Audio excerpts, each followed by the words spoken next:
اعوذ باللہ من الشیطان الرجیم بسم اللہ الرحمن الرحیم مولاي صلی وسلم دائما ابدا علی حبیبک خیر الخلق کلہم بحمد اللہ تعالی اللہ کے فضل و کرم سے آج وہ عظیم دن ہے کہ سرکار علیہ الصلوۃ والسلام ارشاد فرماتے ہیں کہ شیطان سب سے زیادہ ذلت اور حقارت جس دن محسوس کرتا ہے وہ یوم عرفہ کا دن ہے، کہ جب وہ اللہ رب العزت کی رحمتیں دیکھتا ہے اور اللہ رب العزت جب اپنے بندوں کو بالکل بخش دیتا ہے، معاف کر دیتا ہے، تو شیطان جو ہے وہ سب سے زیادہ جس دن ذلت محسوس کرتا ہے وہ یوم عرفہ کا دن ہے۔ اللہ تعالیٰ نے ہمیں دوبارہ یہ دن عطا کیا۔ اب ہم اگر حضور علیہ الصلوۃ والسلام کے دور مبارک میں جائیں تو سرکار علیہ الصلوۃ والسلام کے تاریخی خطبات میں سے ایک جو خطبہ ہے وہ حجۃ الوداع کا خطبہ ہے، اور اس کے بارے میں یہ اکثر لوگوں نے لکھا کہ یہ first ever universal charter of human rights ہے، لیکن اگر اس کو اور براڈر اعتبار سے دیکھا جائے تو میں سمجھتا ہوں کہ حضور علیہ الصلوۃ والسلام کے 23 سالہ جو آپ کے تبلیغی دور ہے اس کی اگر ایک سمری اگر ہمیں دیکھیں تو وہ ہمیں حجۃ الوداع کے خطبے کے اندر جو ہے وہ باقاعدگی کے ساتھ نظر آتی ہے۔ صرف ہیومن رائٹس پر بات نہیں ہوئی بلکہ ایک مسلمان ایک انسان نے اپنی زندگی کو کیسے گزارنا ہے، کن کن پہلوؤں پر اس کی توجہ ہونی چاہیے، کن کن چیزوں پر اس نے فوکس کرنا ہے، کیسے وہ ایک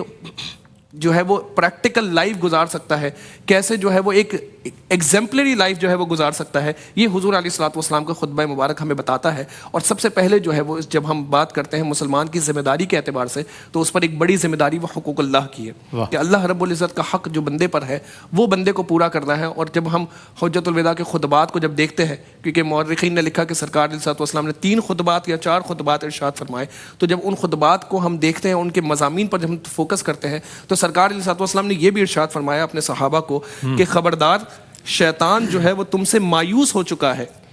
کہ تمہارے اس شہر میں اب جو ہے وہ اس کی عبادت کی جائے۔ مراد یہ ہے کہ بت پرستی کی طرف تم دوبارہ لوٹو، شرک کی طرف تم دوبارہ لوٹو، اس طرح جس طرح پہلے تم ہر بندہ یعنی بالعموم جو ہے وہ شرک کی طرف مبتلا تھا۔ شیطان اس بات سے مایوس ہو چکا ہے کہ یہ تو نہیں ہوگا، البتہ سرکار فرماتے ہیں کہ جن گناہوں کو تم معمولی سمجھتے ہو نا، شیطان وہ تم سے کروائے گا، تم ان میں مبتلا ہو جاؤ گے اور تم جو ہے شیطان ان گناہوں کی وجہ سے تم سے راضی رہے گا۔ اب آپ یہ دیکھیں، میں اور آپ اتنا ڈی سینسٹائز ہو جاتے ہیں معاشرے میں برائیوں کو دیکھ کر یا ارد گرد برائیوں کو دیکھ کر کہ اب ہمیں گناہ نہیں لگتا۔ مارکیٹ میں جو ہے وہ فحش گوئی ہوتی ہے، گالم گلوچ ہوتی ہے، اور آپ اگر کسی مارکیٹ والے شخص کو کہیں کہ یار یہ آپ جو الفاظ استعمال کریں یہ گالی ہے، گناہ ہے، تو وہ کہے گا کہ میں سامنے والے کو جب تک یہ کلمات نہ کہوں وہ میرے پیسے نہیں دیتا، میں اپنے ورکر کو یہ 2 جملے نہ کہوں وہ تب تک کام نہیں کرتا۔ بالکل، تو وہ یعنی ہم اتنا ڈی سینسٹائز ہو چکے ہیں۔ ڈی سینسٹائزیشن کو سمجھنے کا آسان طریقہ یہ ہے، میں اور آپ جو ہے وہ رستے میں جا رہے ہو، کوئی ایکسیڈنٹ ہو جائے، کسی کو بڑا گہرا زخم ہو تو شاید ہمیں وہ ایکسیڈنٹ کو دیکھ کر، وہ زخم کو دیکھ کر وامٹ ہو جائے، الٹی آ جائے ہمیں، لیکن ایک پولیس والا ہے، ایک پوسٹ مارٹم کرنے والا جو ڈاکٹر ہے، یا وہ جو ایمرجنسی میں جو ڈاکٹرز کام کرتے ہیں ان کے سامنے عجیب و غریب زخم لے کر لوگ آ جاتے ہیں، خون بہ رہا ہوتا ہے، ہڈی ٹوٹی بھی ہوتی ہے، ان کو کچھ نہیں ہوتا، انہوں نے کھانا بھی کھایا ہو تو انہیں کوئی مسئلہ نہیں ہوتا، ہم نے شاید کچھ گھنٹے پہلے کھایا تو سارا کھانا باہر آ جائے۔ یہ ڈی سینسٹائزیشن ہوتی ہے، اور میں اور آپ بطور معاشرہ اب گناہوں کو لے کر ڈی سینسٹائز ہوتے جا رہے ہیں۔ ہمارے ارد گرد فحاشی پھیلتی جا رہی ہے، گناہ بڑھتے جا رہے ہیں، جھوٹ، غیبت، چغلخوری، یعنی یہ وہ گناہ ہے جو بڑے بڑے گناہ ہیں، لیکن ہم نے ان کو معمولی سمجھنا شروع کر دیا ہے۔ تو سرکار نے یہاں پر اس خطبے کے اندر اس بات کی طرف بھی اشارہ کیا کہ شیطان تمہیں ان گناہوں میں مبتلا کر دے گا جنہیں تم معمولی سمجھنے لگ جاؤ گے، اور تم جو ہے وہ اللہ کی نافرمانی کرو گے، شیطان اس سے راضی ہوگا۔ تو آج کے دن ہمیں اس بات کی طرف بھی توجہ کرنی چاہیے کہ میرے اور آپ کے اندر اگر کوئی ایسی کوتاہی ہے، کوئی کمی ہے، کچھ گناہوں میں اگر ہم مبتلا ہیں تو ہم اس کی لسٹ بنا کر ان گناہوں کو اپنی زندگی سے دور کریں۔ یہ یوم عرفہ کا اور خطبہ حجۃ الوداع کا پیغام ہے۔ اسی طرح سرکار علیہ الصلوۃ والسلام نے ایک اور مقام پر یہ بھی ارشاد فرمایا کہ آپ نے صحابہ کو اشارتاً یہ بات کہی کہ شاید تم مجھے اس سال کے بعد نہ دیکھ سکو،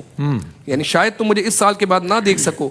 لیکن میں تمہیں یہ حکم دیتا ہوں کہ تم اپنے پروردگار کی عبادت کرو، رب تعالیٰ کی عبادت کرو، 5 وقت نماز پڑھو، حج کرو، زکوٰۃ ادا کرو، اور آگے فرماتے ہیں یہ سب کام خوشی سے کرو۔ یعنی اس کو بوجھ سمجھ کر